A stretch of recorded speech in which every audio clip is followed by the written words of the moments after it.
নোয়াখালীতে যে ঘটনা ঘটেছে, মসজিদের ভিতরে দারসুল কোরআন প্রোগ্রামকে যারা পণ্ড করেছে তারা আবু জেহেল উত্তরসূরি, ঠিক কিনা? আজকে মসজিদে দারসুল কোরআনের প্রোগ্রাম করা যায় না, সমস্যা। দারসুল হাদিসের প্রোগ্রাম করা যায় না, সমস্যা। যে কোরআন দিয়ে মসজিদে নামাজ পড়া যায় ওই কোরআনের দার্স কোরআনে হবে না। কার বাপের ক্ষমতা আছে ঠেকাবার? অধিকার আছে কারো?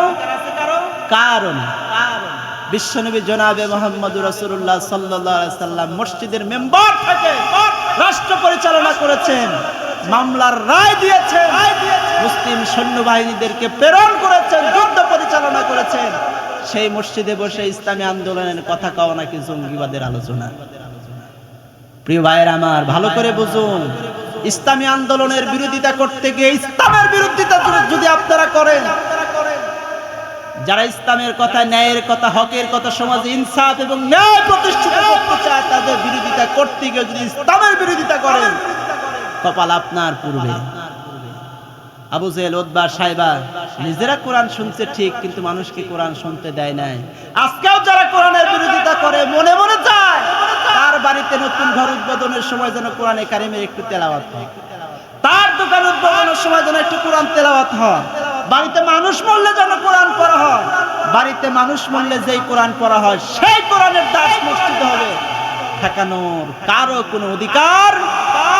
প্রিয় ভাইয়ের আমার, বিশ্বনবী জনাবে মুহাম্মদ রাসূলুল্লাহ মক্কি জিন্দেগীর ঘটনা, হজের মৌসুমে আরব থেকে মানুষের আসতো হজ করার জন্য। বিশ্বনবী হজে আসা মানুষদের, হাজিদের দৌড়ে দৌড়ে গিয়ে, হাজিদের ঘরে ঘরে গিয়ে, তাবুতে গিয়ে কোরআনে কারিম তেলাওয়াত করতেন, মানুষদেরকে শোনাতেন।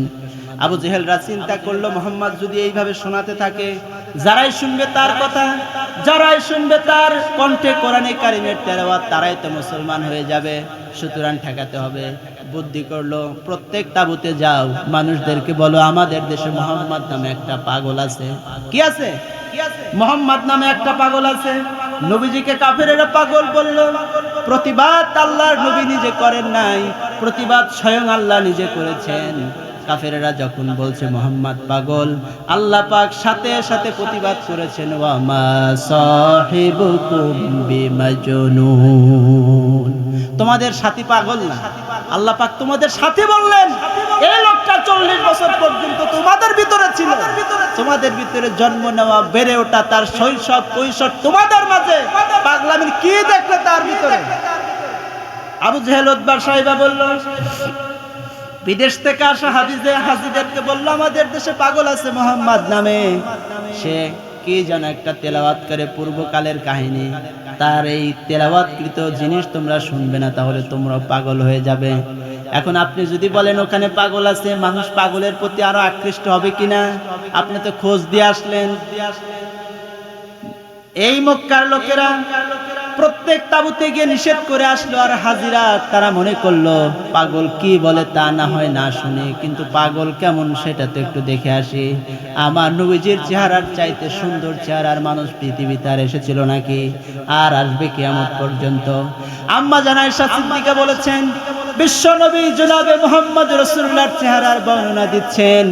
নবীজির স্ত্রী আম্মা জান আয়েশা বলছেন, মিশরের নারীরা হযরত ইউসুফ আলাইহিস সালামের চেহারার রূপ দেখে, তার চেহারার সৌন্দর্য দেখে হাত কাটতে কাটতে, ওরা যদি কলিজাও কেটে ফেলে হাত কেটে ফেলেছিল। মিশরের নারীরা ইউসুফ আলাইহিস সালামের চেহারার সৌন্দর্য দেখে হাত কেটে ফেলেছিল। ওরা যদি আমার নবী বিশ্ব নবী মুহাম্মদ সাল্লাল্লাহু আলাইহি সাল্লামের চেহারা দেখতো, হাত কাটতে কাটতে কলিজা কেটে ফেলে দিত, এরপরও টের পেত না এত সুন্দর চেহারা ছিল নবীজি। আল্লাহ পাক পবিত্র কোরআনুল কারীমে সূরা বানি ইসরাঈলের ভিতরে বলেছেন, ওয়া নুনাজ্জিলু মিনাল কুরআনি মা হুয়া শিফাউন ওয়া রাহমাতুল লিল মুমিনিন ওয়া লা ইয়াজিদুয যালিমিনা ইল্লা খাসারা। ওয়া নুনাজ্জিলু মিনাল কুরআন, এই কোরআন আমি অবতীর্ণ করেছি, মা হুয়া শেফা, এটি মুমিনদের জন্য রয়েছে, মুমিনদের জন্য রয়েছে কোরআনে আরোগ্য। শেফা ওয়া রাহমাতুল লিল মুমিনিন, এবং মুমিনদের জন্য রয়েছে রহমত, দয়া, অনুগ্রহ, অনুকম্পা। ওয়ালা ইয়াজিদুদ যালিমিনা ইল্লা খাসারা। আর এই কোরআন মুমিনদের ঈমানকে বৃদ্ধি করে, কাফেরদের কুফরিকে বৃদ্ধি করে। কোরআনকে যারা ভালোবাসে তাদের ঈমান বৃদ্ধি পায়, আর কোরআনকে যারা ভালোবাসে না, কোরআনের কারণে তাদের কুফরি বৃদ্ধি পায়। দেখবেন কোরআনের আলোচনা যেখানে হয়, দারসুল কোরআন যেখানে হয়, এক শ্রেণীর মানুষ দারসুল কোরআন করে আনন্দিত হয়, তাদের অন্তর প্রশান্তি লাভ করে। আর এক শ্রেণীর মানুষ দারসুল কোরআন প্রোগ্রামকে রাজনৈতিক প্রোগ্রাম বলে প্রতিহতের চেষ্টা করে। ঠিক না? আল্লাহ রাব্বুল আলামিন এই কোরআন যখন তেলাওয়াত করা হয়, কোরআন যখন পাঠ করা হয়, কোরআন যারা পাঠ করে, যখন কোরআন তেলাওয়াত করা হয়, আদব রয়েছে কোরআন শোনার। আল্লাহ পাক সুন্দর করে বলছেন, ওয়া ইযা কুরিয়াল কুরআনু ফাসতামিউ লাহু ওয়া আনসিতু লাআল্লাকুম তুরহামুন। যখন তোমাদের নিকট কোরআন পড়া হয়, যখন তোমাদের নিকটে কোরআন তেলাওয়াত করা হয়, তখন তোমরা মনোযোগ দিয়ে তা শ্রবণ করো আর চুপ থাকো। আশা করা যায় তোমাদের প্রতি আল্লাহর পক্ষ থেকে রহমত, বরকত অবতীর্ণ হবে। অথচ কোরআনের মাহফিলে বাধা আছে না নাই? কোরআন নিয়ে মসজিদে যাবেন, দারসুল কোরআন প্রোগ্রাম করবেন, এক শ্রেণীর মানুষ কোরআনের প্রোগ্রামকে বাধা দেওয়ার জন্য রেডি হয়ে বসে থাকে। গত 15 বছর ছিল না এক শ্রেণীর মানুষ, এখন নতুন আর একজনের আছে। কায়েমি স্বার্থবাদী এক শ্রেণীর মানুষ কোরআনকে শুধু ধর্মগ্রন্থ মনে করে। কিন্তু কোরআনকে আল্লাহ পাক শুধুমাত্র ধর্মগ্রন্থ দেন নাই, বরং মানুষের জীবন পরিবর্তনের জন্য একটি সংবিধান করে দিয়েছেন। আমাদের চরম ভুল হয়েছে। কোরআন শুধুমাত্র ধর্মীয় গ্রন্থ নয়,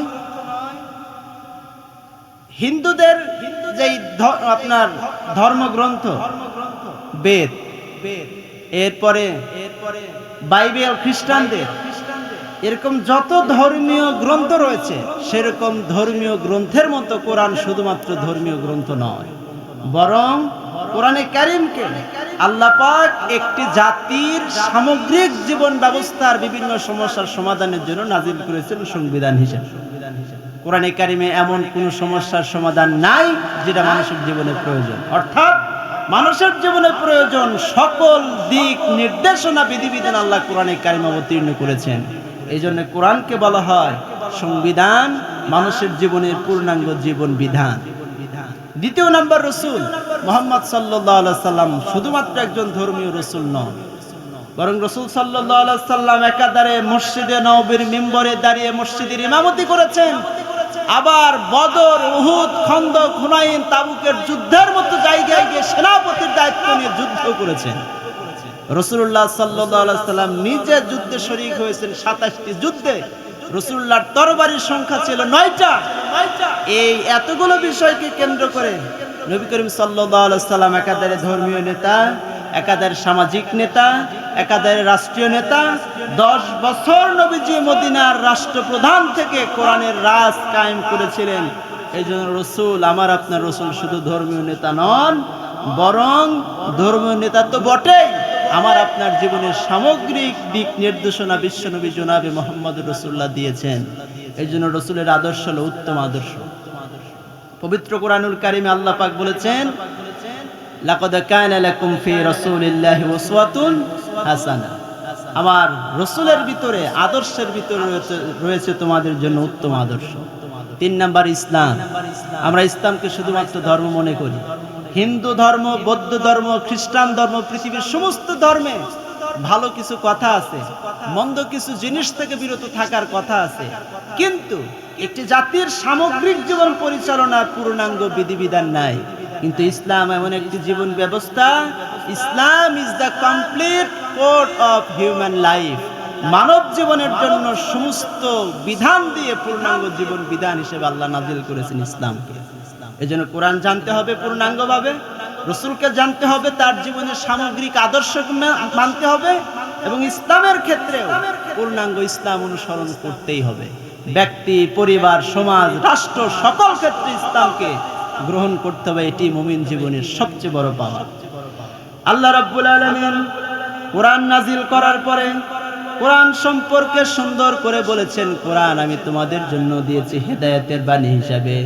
আদম আলাইহিস সালামকে আল্লাহ যেদিন জান্নাত থেকে দুনিয়ায় প্রেরণ করবেন, দুনিয়ায় প্রেরণ করার পূর্বে আল্লাহ অভয় দিয়ে দিলেন। আল্লাহ পাক বলছেন, ফামান তাবিয়া হুদায়া ফালা খাউফুন আলাইহিম ওয়ালা হুম ইয়াহজানুন। আদম রে, ভয় পেও না, আমার পক্ষ থেকে তোমার জন্য, তোমার উত্তরসূরিদের জন্য, সন্তানদের জন্য হেদায়েত যাবে, আমার পক্ষ থেকে পথ নির্দেশিকা যাবে, আমার পক্ষ থেকে জীবন চলার, জীবন সমস্যার সমাধান যাবে। যারা সেগুলোকে মেনে চলবে, ফালা খাউফুন, কোনো ভয় থাকবে না, ওয়ালা হুম ইয়াহজানুন, কোনো চিন্তাও থাকবে না। সেই কোরআন সম্পর্কে আল্লাহ নবী বলেছেন, মান করাআল কোরআনা ফাস্তাজহারাহু ফাহাল্লা হালালাহু ওয়া হাররামা হারামাহু আদখালাহুল্লাহুল জান্নাহ। আল্লাহ নবী বলেছেন, যে ব্যক্তি কোরআনকে পড়বে, কোরআন যা হালাল করেছে তা হালাল হিসাবে গ্রহণ করবে, কোরআন যা হারাম করেছে তা হারাম হিসাবে গ্রহণ করবে, আর কোরআনকে প্রকাশ করবে, প্রচার করবে, প্রতিষ্ঠা করবে, আদখালাহুল্লাহুল জান্নাহ, আল্লাহ পাক পুরস্কার হিসাবে তাকে জান্নাত দান করে দিবেন। নবীজি বলছেন, শুধু তাকে আল্লাহ জান্নাত দেবে না, বরং তার রক্ত সম্পর্কিত 10 জন মানুষ সম্পর্কে আল্লাহ সিদ্ধান্ত নেবেন, সুপারিশের অনুমতি দিবেন। কোরআন পাঠকারী, কোরআন আমলকারী, কোরআনের হালালকে গ্রহণকারী, হারামকে বর্জনকারী ব্যক্তি তার রক্ত সম্পর্কিত 10 জন মানুষের জন্য সুপারিশ করবে। তার সুপারিশ মঞ্জুর করে আল্লাহ তার রক্ত সম্পর্কিত 10 জন জাহান্নামী মানুষকে মাফ করে জান্নাত দান করে দিবেন। এজন্য আমাদের কোরআন পড়তে হবে, বুঝতে হবে, কোরআনের আলোয় আমাদের জীবনকে রাঙাতে হবে। প্রিয় ভাইয়েরা আমার, আজ থেকে 10 বছর আগে ফিরে যান, 15 বছর আগে ফিরে যান, 20 বছর আগের চিত্র যদি দেখেন, ফজরের পরে প্রত্যেক বাড়ির জানালা দিয়ে কোরআন তেলাওয়াতের শব্দ আসতো, আওয়াজ আসতো, আসতো না? আসতো। আজকে সেই আওয়াজ আছে নাকি? আজ সে আওয়াজ নাই। আজকে আমাদের ফজরে ওঠাই কষ্ট, কারণ সারা রাত 12টা 1টা পর্যন্ত আমরা ফেসবুকে, ইউটিউবে, মেসেঞ্জারে, হোয়াটসঅ্যাপে, এজন্য ফজরের আজান আমরা শুনতে পারি না, ফজরে উঠতেও দেরি করে, যেন কোরআনও পড়তে পারি না। আজ থেকে 50 বছর আগে, 100 বছর আগে বা অল্প কিছুদিন পূর্বে মসজিদে সকালবেলা মুক্তবের সুন্দর ব্যবস্থা ছিল। আজকে মুক্তবের সেই ব্যবস্থা কি সুন্দর আছে? আজ সুন্দর ব্যবস্থা নাই। অনেক মসজিদ আছে যেখানে মুক্তবি নাই, যাও 2-1টা আছে মসজিদে মুক্তব। ফজরের পরে যিনি মুক্তব পড়ান তিনি মাইক দিয়ে ডাকেন, মা বোনেরা সন্তান পাঠান তাড়াতাড়ি। এই যে হযরত ভাই প্রতিদিন প্রায় দিন ডাকে। কোরআনে কারিমের মতো মহান একটা গ্রন্থ শিখানো হবে। আজকে প্রাইমারি স্কুলে যান, মাইক দিয়ে ডাকে না। হাই স্কুলে যান, মাইক দিয়ে ডাকে না। কলেজ বিশ্ববিদ্যালয়ে যান, মাইক দিয়ে ডাকা লাগে না।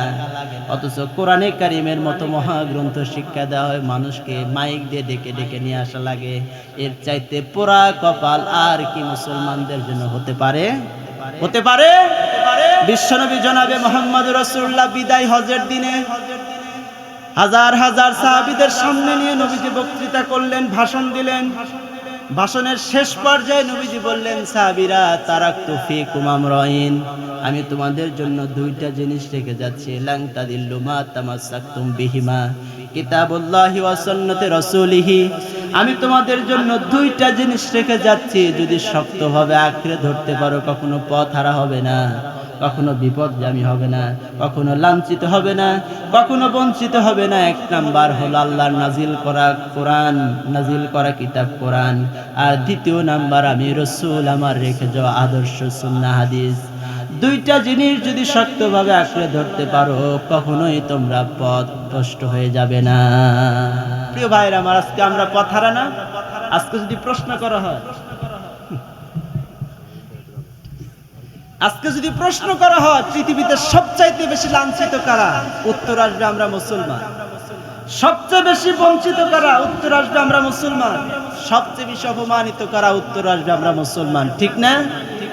প্রিয় ভাইয়েরা আমার, কোরআনে কারীম সম্পর্কে আল্লাহ তাআলা বলেছেন, মান ক্বালা বিহি সাদাকা, যে ব্যক্তি কোরআন থেকে কথা বলে সে ব্যক্তি সত্য কথা বলে। ওয়া মান আমিলা বিহি উজরা, যে ব্যক্তি কোরআন থেকে আমল করে তাকে পুরস্কৃত করা হবে ফিদ দুনিয়া ওয়াল আখিরাত, দুনিয়া এবং আখিরাতে। ওয়া মান হাকামা বিহি আদালা, আর কোরআন থেকে যে ব্যক্তি বিচার ফয়সালা করে সেই সঠিক বিচার করে। ওমান দা ইলাইহি হুদিয়া ইলা সিরাতিম মুস্তাকিম, আর কোরআনের দিকে যে ব্যক্তি আহ্বান করে সেই ব্যক্তি সহজ সরল পথের দিকে মানুষকে আহ্বান করে। আল্লাহর নবী বলেছেন, লা তুহসা আজাইবুহু ওয়ালা তুবলা গারাইবুহু ফিহি মাসাবিহুল হুদা ওয়া মানারিল হিকমা। নবীজি বলেছেন, এ কোরআন কোনোদিন জীর্ণ শীর্ণ হবে না, এ কোরআন কোনোদিন পুরাতন হবে না, এ কোরআন এর আশ্চর্যকারিতা বিস্ময়কারিতা কখনো শেষ হবে না। ফিহি মাসাবিহুল হুদা, এ কোরআন হলো হেদায়েতের উজ্জ্বল মশাল, ওয়া মানারিল হিকমা, আর জ্ঞান বিজ্ঞানের এক কুল কিনারাহীন এক অগাধ জলদি। নবীজির কথা, এ কোরআন কোনোদিন পুরাতন মনে হবে না। আপনারা বলেন, আমরা সেই ছোট কাল থেকে নামাজে সূরা ফাতিহা পড়ি না?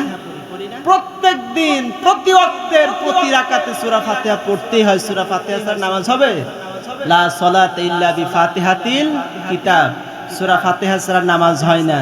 সেই সূরা ফাতিহা যে পড়ি, কখনো কি এরকম মনে হয়েছে পুরান পুরান লাগে আর পড়বো না, এরকম মনে হয়েছে? আজকে ফজরে পড়েছি, ফজরের সুন্নাত 2 রাকাত, 2 রাকাতে পড়া লেগেছে। ফজরের 2 রাকাত ফরজ 2 রাকাতেই পড়তে হয়েছে। জোহরের 4 রাকাত সুন্নাত, সেখানেও পড়তে হয়েছে 4 বার। আবার 4 রাকাত ফরজ, সেখানেও 4 বার পড়েছি। আবার 2 রাকাত সুন্নাত, সেখানেও 2 বার। এরকম করে এশা পর্যন্ত, এশার বেতের নফল পর্যন্ত পড়েছি, কিন্তু সূরা ফাতিহা পুরাণ মনে হয়েছে। এরকম কি হয় নাকি? কোরআনের প্রতি আল্লাহ সাহিত্য, লালিত্য, মাধুর্য এবং ভাষার গাম্ভীর্য এত সুন্দর করে দিয়েছেন। মানুষ কোরআন পড়বে, কোরআন বুঝবে, কিন্তু কোরআন সম্পর্কে এত গবেষণা করবে, পড়বে, কোরআন মানুষের কাছে কখনো পুরাতন মনে হবে না। এ কোরআন যুগ যুগ ধরে কালের আবর্তনে, কালের বিবর্তনের সময়ের ক্ষেত্রে মানুষকে আকৃষ্ট করেছে কোরআন। কোরআন তার ভাষার সাহিত্য আর লালিত্য, এর গতিময় ছন্দ, গদ্যের এর সুন্দর উপমা মানুষকে আকৃষ্ট করেছে। হযরত ওমর রাদিয়াল্লাহু তাআলা ইসলাম কবুল করেন নাই। মক্কি জিন্দেগীর ঘটনা, হযরত ওমর একদিন চিন্তা ভাবনা করলেন, আমি একটু মুহাম্মদকে হয়রান করব, তাকে একটু বিরক্ত করব। খুঁজতে লাগলেন কোথায় আছে মুহাম্মদ। খুঁজতে খুঁজতে গিয়ে দেখেন গভীর রাত্রিতে আল্লাহর নবী জনাবে মুহাম্মদ রাসূলুল্লাহ সাল্লাল্লাহু আলাইহি সাল্লাম কাবার চত্বরে দাঁড়িয়ে নামাজে কোরআনে কারীম তেলাওয়াত করছেন। হযরত ওমর রাদিয়াল্লাহু তাআলা আনহু কানে যখন নবীজির কণ্ঠের তেলাওয়াত এসেছে, হযরত ওমরের কলিজা শীতল হয়ে গেছে। তখনও তিনি কাফের, মুসলমান হননি, কিন্তু কোরআনের আওয়াজ আসার কারণে তার কঠিন পাথরের মতো হৃদয়টা নরম হয়ে শান্ত হয়েছে। হযরত ওমর নবীজির কোরআন তেলাওয়াতে আকৃষ্ট হয়েছে, একেবারে মুগ্ধের মতো কোরআন শুনছে আর মনে মনে চিন্তা ভাবনা করছে, মুহাম্মদ সাল্লাল্লাহু আলাইহি সাল্লাম তো কবি হয়ে গিয়েছেন, কবির মতো করে সুন্দর ছন্দ মিলায়া মিলায়া কোরআন পড়ছে, মুহাম্মদ হয়তো কবি হয়েছে। হযরত ওমর বলে, আমি মনে মনে ভাবলাম মুহাম্মদ কবি হয়েছে। সাথে সাথে বিশ্বনবী আমার মনের কথার জবাব দিলেন। নবীজি পড়লেন, ওয়ামা হুয়া বিকাউলি শাইরিন কলিলাম মা তুমিনুন। হযরত ওমর বলেন, রাসূলুল্লাহ বলছেন যে না, এটা কোনো কবির কবিতা নয়, কবির কথা নয়, তোমরা খুব কম সংখ্যক লোকই ঈমান এনে থাকো। হযরত ওমর বলেন, আমি মনে মনে ভাবলাম তিনি কবি হয়েছেন, কিন্তু তিনি নামাজের ভিতরে আমার মনের কথা কেমনে জানলেন? জবাব দিয়ে দিলেন, তাহলে যেহেতু তিনি মনের কথা জানেন, সুতরাং তিনি গণক এবং জ্যোতিষী হয়েছেন। হযরত ওমর বলেন, আমি যখন মনে মনে ভাবলাম মুহাম্মদ গণক এবং জ্যোতিষ হয়েছেন, বিশ্বনবীর সাথে সাথে আমার কথার জবাব দিলেন। নবীজি তেলাওয়াত করলেন, ওয়ালা বিকাউলি কাহিনিন কলিলাম মা তাযাক্কারুন। বিশ্বনবী পড়ছেন, না না, এটা কোনো জাদুকরের কথা নয়, এটা কোনো জ্যোতিষী আর গণকের কথা নয়। তোমরা খুব কম সংখ্যক লোকই উপদেশ গ্রহণ করে থাকো। হযরত ওমর মনে মনে বলছেন যে আমি চিন্তা করলাম মুহাম্মদ কবি, তিনি নামাজের ভিতরে জবাব দিলেন যে এটা কবির কথা না। আমি চিন্তা করলাম মুহাম্মদ হয়তো গণক হয়েছে, জ্যোতিষী হয়েছে, কিন্তু তিনি নামাজের ভিতরে জবাব দিলেন যেটা জ্যোতিষীর কথাও না, গণকের কথাও না। হযরত ওমর বলেন আমি মনে মনে চিন্তা করলাম তাহলে শুনছিটা কি। হযরত ওমর বলেন আমি যখন চিন্তা করলাম মনে মনে তাহলে শুনছি কি, নবীজির সাথে সাথে জবাব দিলেন তানজিলুম মির রাব্বিল আলামিন। জগৎ সমূহের প্রতিপালক আল্লাহ সুবহানাহু ওয়া তাআলার পক্ষ থেকে নাজিল করা কোরআন শুনছে। হযরত ওমর বলছেন আমার মনের চিন্তা আর নবীজির নামাজের ভিতরে আমার মনের প্রশ্নের জবাব দেওয়া, আমার কাছে মনে হচ্ছিল ইসলাম, তার ইমান, দ্বীন, ধর্ম, তার শিকড় সুদ্ধা, গোড়া সুদ্ধা আমার কলিজায় যেন গেঁথে পড়ছিল, আমার পায়ের নিচের মাটি খসে যাচ্ছিল। হযরত ওমর তখন থেকে ইসলামের প্রতি আকৃষ্ট হয়েছিলেন।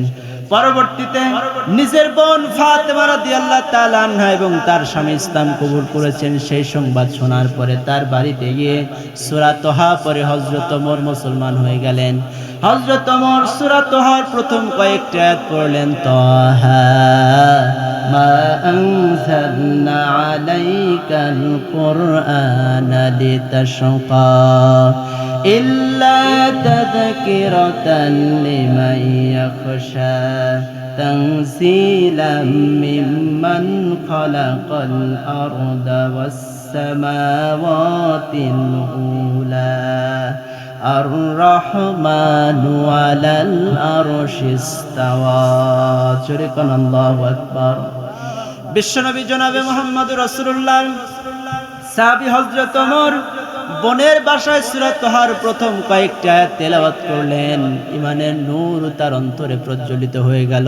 ওযু করলেন, গোসল করলেন, সূরা তোহার কয়েকটি আয়াত তেলাওয়াত করলেন। নবীজির খোঁজ করার জন্য ছুটে চললেন। নবীজি দারুল আরকামে সাহাবায়ে কেরামকে প্রশিক্ষণ দিচ্ছিলেন, দ্বীন শিখাচ্ছিলেন, ঈমান শিখাচ্ছিলেন। সেই বাড়িতে গিয়ে হযরত ওমর নবীজির সামনে বললেন, ইয়া রাসূলুল্লাহ, বুঝতে পেরেছি ভুল করেছি, কালেমা পড়ব, ইসলাম কবুল করব, কোরআন আমাকে আকৃষ্ট করেছে।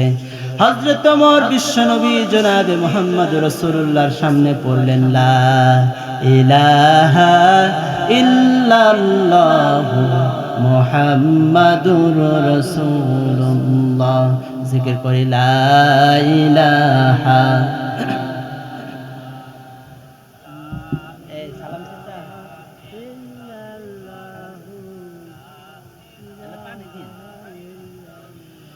লা ইলাহা ইল্লাল্লাহু মুহাম্মাদুর রাসূলুল্লাহ সাল্লাল্লাহু আলাইহি ওয়াসাল্লাম। প্রিয় ভাইরা আমার, কোরআনে কারীম শিক্ষার বিকল্প আমাদের নাই। আজকে আমরা কোরআন পড়তে পারি না, আজকে আমরা কোরআন বুঝতে পারি না, অথচ কোরআনে কারীমের চাইতে সহজ কোনো কিতাব এই পৃথিবীতে আর নাই। কথা বুঝতেছেন? 80 বছর, 90 বছর, 100 বছরের বৃদ্ধ লেখাপড়া জানে না, বর গুয়ায় ফোঁটা দিলে কি হয় তাও জানে না, সিগনেচার করতে পারে না, কিন্তু কোন জমির কোন খতিয়ান, দলিল নাম্বার কি, দাগ নাম্বার কি, পর্চা কোনটা, খারিজ কোনটা সব বোঝে। বোঝে না? বোঝে, কিন্তু কোরআনে কারীম বোঝে না। অথচ আল্লাহ রাব্বুল আলামিন কোরআনে কারীম নাজিল করেছেন। কোরআনকে যদি প্রশ্ন করেন, কোরআন অবতীর্ণ হয়েছে, নাজিল তোমাকে আল্লাহ করেছে, সহজ তুমি না কঠিন, তোমাকে পড়া সহজ না কঠিন? আল্লাহ রাব্বুল আলামিন সওয়ালে মুকাদ্দারের জবাব, এই প্রশ্নের জবাব মানুষ প্রশ্ন করার আগে জবাব সুন্দর করে সাজিয়েছেন। আল্লাহ পাক পবিত্র কোরআন কারীমের 54 নং সূরা সূরা কমার 40টি আয়াত সম্বলিত সূরা কমারের ভিতরে আল্লাহ পাক 4টি আয়াতে বলেছেন, কোরআনে কারীম হলো তোমাদের জন্য আমি সহজ করে দিয়েছি। ওয়ালাকাদ ইয়াসসারনাল কুরআনা লিয-যিকরি ফাহাল মিন মুদ্দাকির অবশ্যই আমি কোরআন তোমাদের জন্য সহজ করে দিয়েছি। কেউ কি আছো কোরআন নিয়ে চিন্তা ভাবনা করার? আফালা ইয়াতাদাব্বারুনাল কুরআন ওয়ালাউ কানা মিন ইনদিল্লাহি লাওয়াজাদু ফীহি ইখতিলাফান কাসীরা। কেউ কি আছো কোরআন নিয়ে চিন্তা ভাবনা করার? কোরআন নিয়ে চিন্তা ভাবনা আজকে মানুষ আমরা খুব কম করি, ঠিক না? প্রিয় ভাইরা আমার, বিশ্বনবী জনাবে মুহাম্মদ রাসূলুল্লাহ সাল্লাল্লাহু আলাইহি সাল্লাম যে কোন সাহাবীকে প্রথম যখন কালেমা পড়তো সাথে সাথে তাকে কোরআন শিখানোর ব্যবস্থা করতেন এবং কোরআন শিখানোর পরে দ্বীন শিখাতেন। আজকে আমরা কোরআনকে অপ্রয়োজনীয় জিনিস মনে করি, অথচ আল্লাহ রাব্বুল আলামিন কোরআন যারা শিখবে না অপ্রয়োজনীয় জিনিস মনে করবে, কিয়ামতের দিন আল্লাহ নবী জনাবে মুহাম্মদ রাসূলুল্লাহ সাল্লাল্লাহু আলাইহি সাল্লাম কোরআন যারা অপ্রয়োজনীয় জিনিস মনে করেছিল তাদের সম্পর্কে আল্লাহর দরবারে অভিযোগ করবেন, মামলা দায়ের করবেন। সূরা ফুরকান 25 নং সূরা ফুরকানের 30 নং আয়াতে আল্লাহ সুন্দর করে বলছেন, ওয়াকালার রাসূলু ইয়া রাব্বি ইন্না কওমি ইত্তাখাযু হাযাল কুরআনা মাহজুরা। আল্লাহ পাক বলছেন ওয়াকালার রাসূল, সেদিন রাসূল বলবেন, হে আমার রব, নিশ্চয় আমার সম্প্রদায় আমার জাতি কোরআনকে অপ্রয়োজনীয় জিনিস মনে করেছিল। এই মাইকম্যান, এই এটা একটু উঠায় দেন তো ভাই, উঠায় দেওয়া যায় না? উঠায় দেন তো। এখন হবে।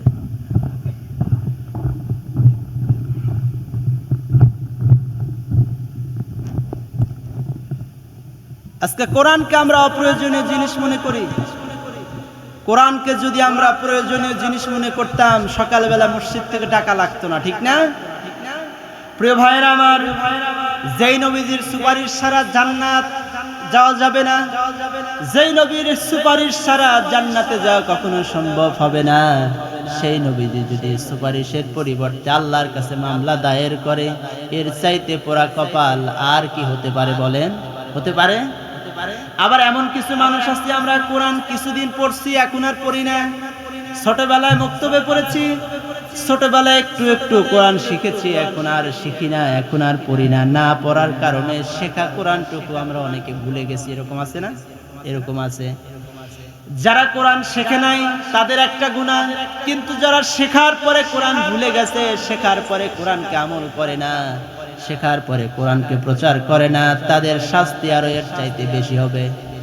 আল্লাহ পাক পবিত্র কোরআনুল কারীমের সূরা তোহায় বলছেন, ওমান আ'রাদা আন যিকরি ফাইন্না লাহু মাঈশাতান দুনকা ওয়া নাহশুরুহু ইয়াওমাল কিয়ামাতি আ'মা قال كذلك آتتك آياتنا فنسيتها وكذلك اليوم تنسى।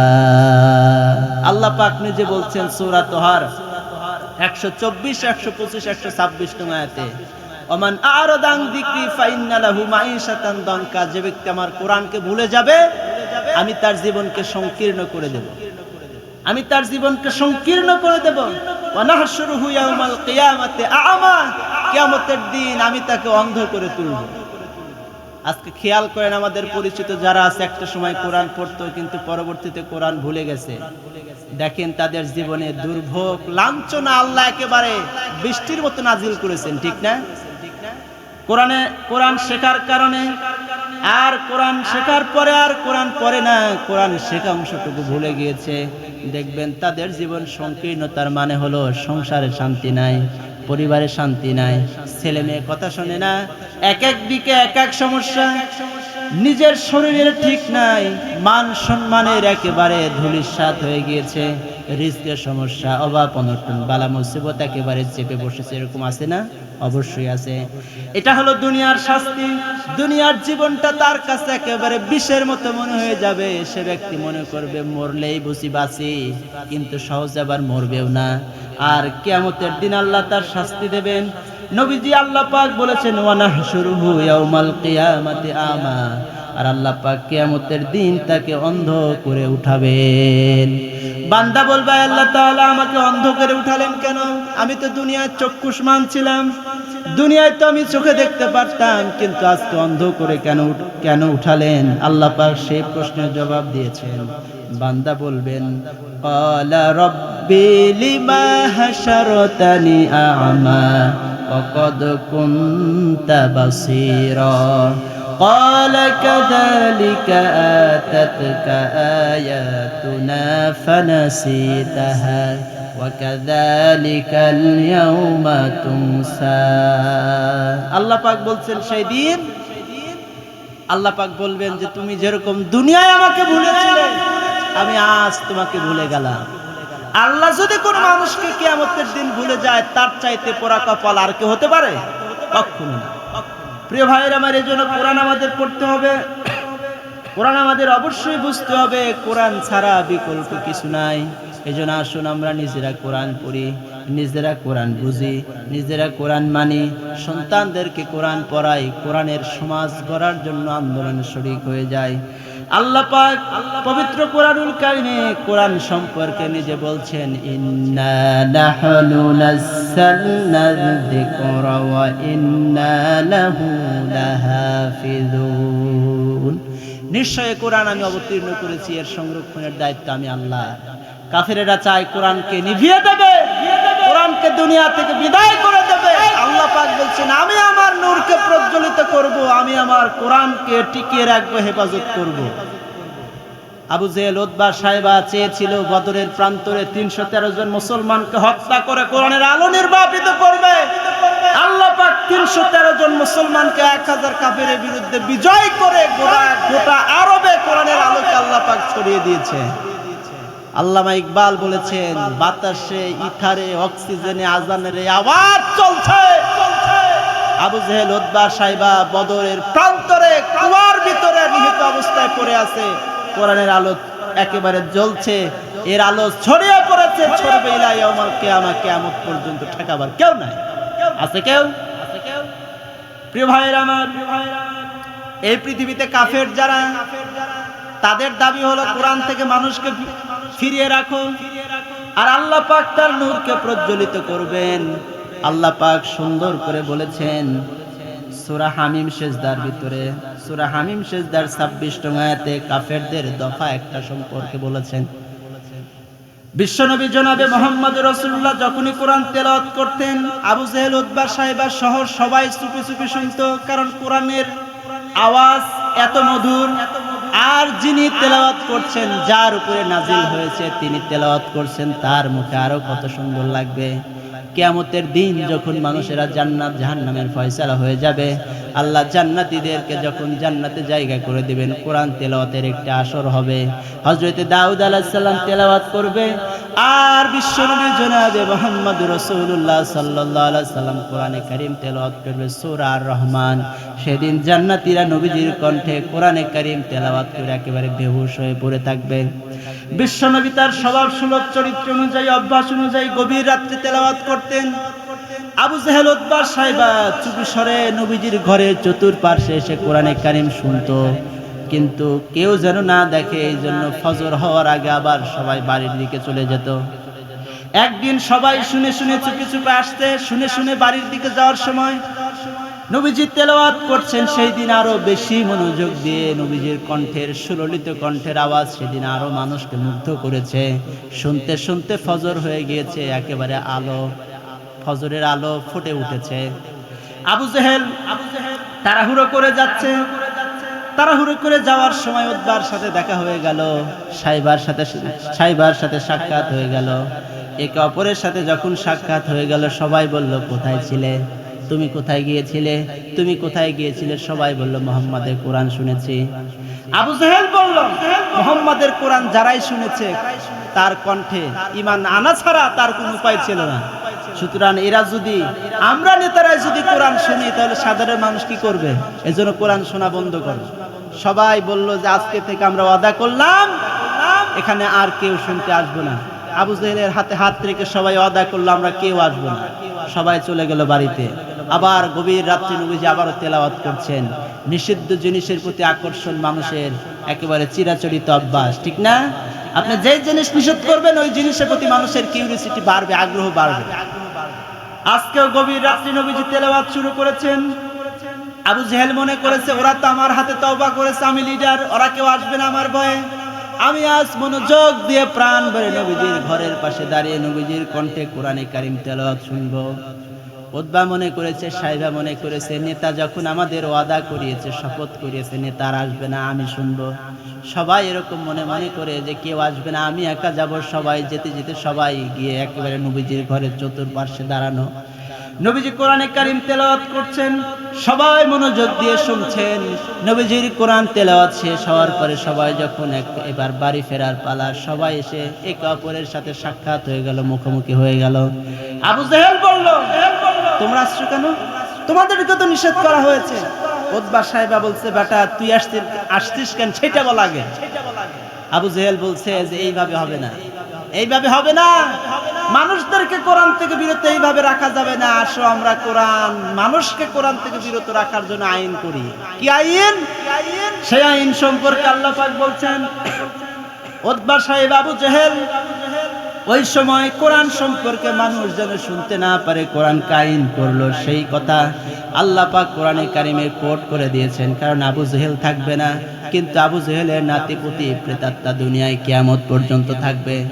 আল্লাহ পাক বলছেন, কাফেররা বলল, ওয়াকালাল্লাযীনা কাফারু লা তাসমাউ লিহাযাল কুরআন ওয়ালগাউ ফীহি লাআল্লাকুম তাগলিবুন। ওয়াকালাল্লাযীনা কাফারু লিহাযাল কুরআন, কোরআন তোমরা শুনতে যাও না, ওয়ালগাউ ফীহি লাআল্লাকুম তাগলিবুন, এবং মানুষ যেন কোরআন শুনতে না পারে তার জন্য বাধা দাও, বিঘ্ন সৃষ্টি করো, হট্টগোল সৃষ্টি করো, যেন কোরআন মানুষ শুনতে না পারে।